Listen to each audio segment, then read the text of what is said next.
देखिए, हम लोगों का नए शैक्षणिक सत्र का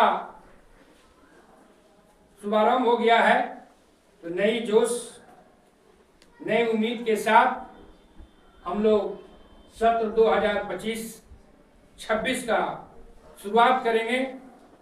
विद्यालय के व्यवस्था में, विद्यालय के अनुशासन में बाल संसद, मीना मंच, आपदा प्रबंधन और इको क्लब का महत्वपूर्ण भूमिका है। इसलिए कि बेहतर विद्यालय बनाने के लिए और सरकार का जो सोच है गुणवत्तापूर्ण पढ़ाई और गुणवत्तापूर्ण मध्याह्न भोजन, और अभी चल रहा है एक भी बच्चा छूटे नहीं, संकल्प हमारा टूटे नहीं। तो उसी कड़ी में है वो सारी जिम्मेदारी शिक्षक के साथ साथ जितने भी कमेटी है, बाल संसद, मीना मंच, आपदा प्रबंधन और इको क्लब, जब सबका भूमिका नहीं रहेगा तो आपका जो है विद्यालय बेहतर नहीं होगा और जो सरकार की सोच है वो भी बेहतर नहीं होगा। तो आज हम बाल संसद का गठन करेंगे।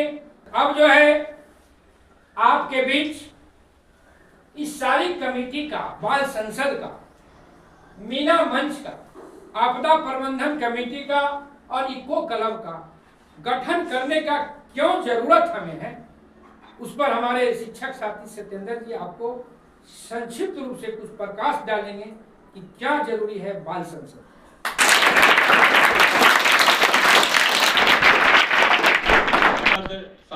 सबसे जो पहला हम लोग का जो टीम का गठन करना है बाल संसद। तो बाल संसद में आप लोगों में से बहुत से लोग पहले भी शामिल थे और कुछ जो वर्ग 5 वाले बच्चे वर्ग 6 में आए, वे नए आए, तो उनको भी जानकारी प्राप्त करना है कि बाल संसद क्या है और क्यों आवश्यक है। आप लोग संसद के बारे में जानते होंगे, जो हमारा केंद्रीय सरकार संचालित होती है, उसके संसद के सदस्य ही मंत्री और प्रधानमंत्री बनते हैं। तो जिस प्रकार से पूरे देश का कानून बनाने का अधिकार संसद को है, संसद देश का सर्वोच्च संस्था, उसी तरह से उसी अवधारणा को और उसी का प्रशिक्षण देने हेतु सरकार ने निर्णय किया कि बच्चों में शुरुआत से ही लोकतांत्रिक पद्धति और देश की शासन व्यवस्था की समझ और भागीदारी को सुनिश्चित करने के लिए विद्यालयों में भी बाल संसद का गठन किया जाए। अब एक मान लीजिए, पहले भी विद्यालय संचालित होता था, तो विद्यालय प्रबंधन में प्रधानाध्यापक और शिक्षक मुख्य भूमिका में रहते, तो बच्चों में कुछ असंतोष होता था कि नहीं, हमारी बात को सुनी नहीं जा रही है। तो सरकार ने निर्णय किया कि नहीं, बच्चों को भी भागीदार बनाया जाए। अगर किसी काम में आप भागीदार होते हैं तो अपनी जिम्मेवारी को समझते हैं। बच्चा कुछ गलतियां करते हैं तो गलतियां जो है उसको, अगर आप उसमें स्वयं भागीदार रहिएगा तो गलती नहीं करेंगे। जैसे समय पर विद्यालय आना, अब शिक्षक रोज रोज डांटते हैं, अरे समय पर आओ, 6:30 में प्रार्थना होना है, तो बच्चा नहीं सुनता है, बहाना करता है, हमें घर पर नाश्ता नहीं मिला, हम नींद से नहीं जाग पाए। लेकिन अगर जिम्मेवारी आप ही को दे दिया जाए कि आपको 6:30 में आकर के आपको चेतना सत्र शुरू करना है, आज कल का ये नेतृत्व करेंगे, इस तरह से अगर बाल संसद खुद से अपनी जिम्मेवारी समझती है, जिस तरह से इसमें निर्धारित किया गया है, तो बच्चा को कहने की आवश्यकता नहीं। अगर भागीदार रहेगा बच्चा तो स्वयं आएगा और अपने काम को आगे बढ़ाएगा। जैसा सर ने बताया कि बाल संसद क्या है, आपका एक ऐसा मंच है कि अपनी सारी समस्याओं को अभिव्यक्त कर सकते हैं उस मंच के माध्यम से।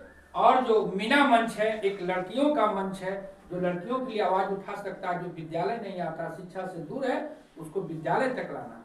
और एक है आपदा प्रबंधन, कि आपदा के लिए कैसे हम निपटेंगे, आपदा के घड़ी में हम कैसे बचाव करेंगे।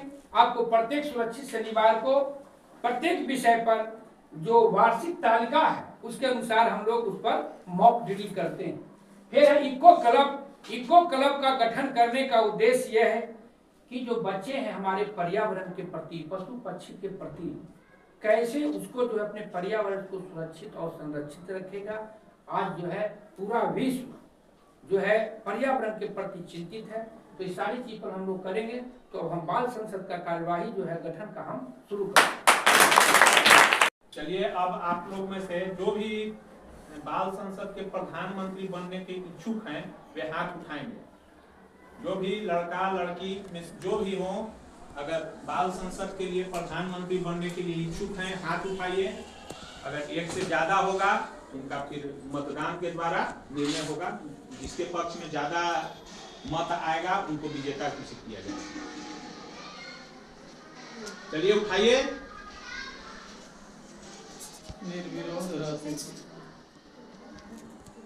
चलिए, एक ही हाथ उठा है, चलिए खड़ा होइए।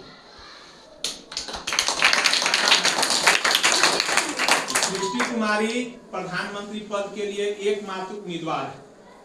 तो अब इनके प्रस्तावक, एक लड़की की तरफ से प्रस्तावक। मैं सृष्टि कुमारी का प्रस्ताव करती हूँ।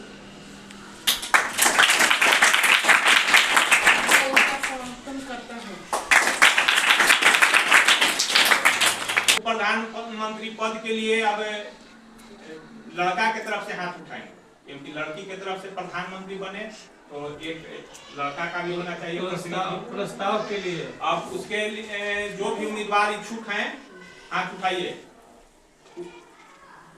सौरभ कुमार वे उप प्रधानमंत्री पद के उम्मीदवार। अब